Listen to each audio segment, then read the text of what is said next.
big talking point this election has been on candidates' stance on abortion. We've chatted about this before in the past year too, but I guess for our viewers, if we could start here with a baseline of what your stance is on the issue.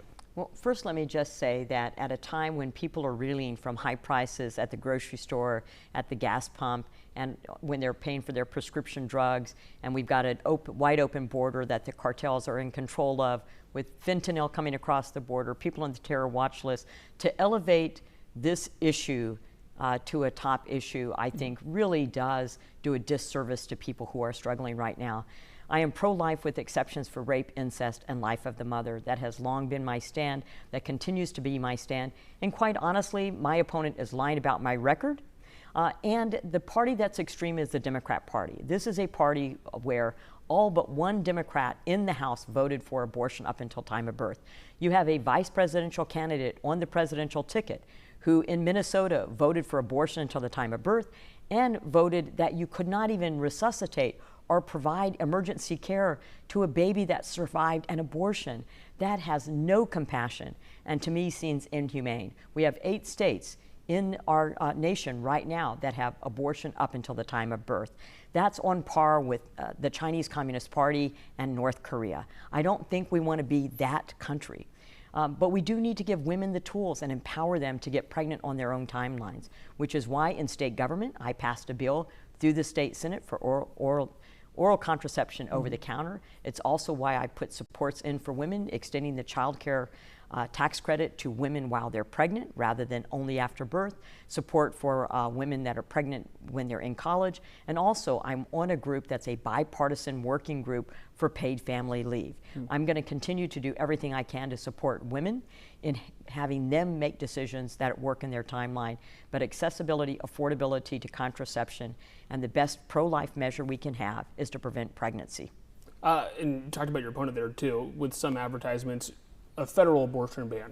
Would you be in support of that or not? There, President Trump has already said that this will not come up. We have not voted on any restrictions to abortion in the federal Congress. There has been no vote, no bill that has come forward.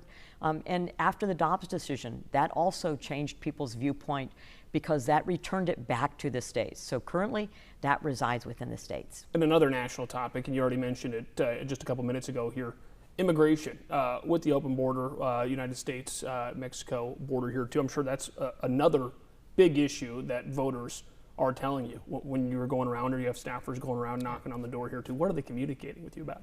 Well, Iowa has been a state that has long welcomed refugees. The Vietnam boat crisis, we've had people from Somalia, Bosnia, people that we have welcomed here in refugee status in crisis.